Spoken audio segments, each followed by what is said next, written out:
Your mother was there through most of your coma?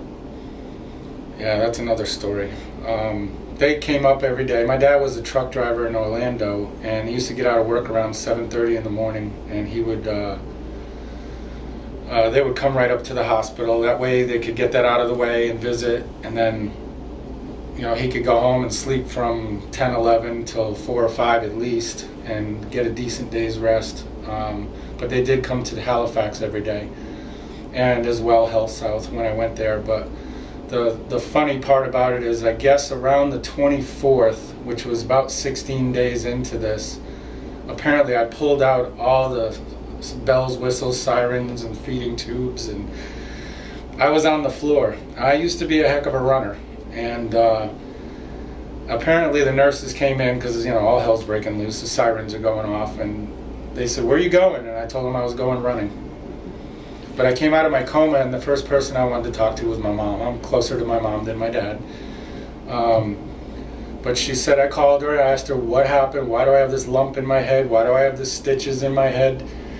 That was on October 24th, so 16 days, totally knocked out. They came to the hospital for the next 7 days, and I don't remember my mother.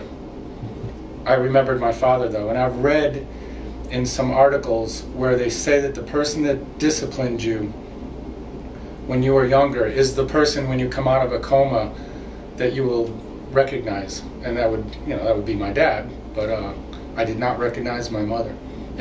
So you started wanting to talk to your mother, but when you were face to face with your mother, you didn't recognize her?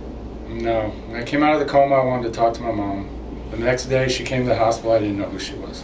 Do your parents tell you of anything about that they could tell you were waking up, that there was a transition from a deep coma, this Glasgow 5, till the point at which you actually started talking?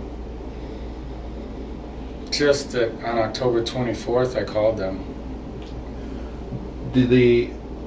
What did the neurosurgeons tell your parents about your possibility of waking up and the severity of your injury? Do you know? Yes, my mother said that when they got to the hospital around 10:30 on October 9th, in the morning, in Daytona, they said that they had to get in, do emergency surgery to control the bleed. They did an angiogram, and they ruled out what's the bad one? Aneurysm. They ruled out aneurysm, and it was definitely a vascular hemorrhage due to the head injury. But they did say that the reports even say, it's kind of chilling to read this stuff about yourself. They said the parents were notified about the placement of the shunt, and no guarantees were given.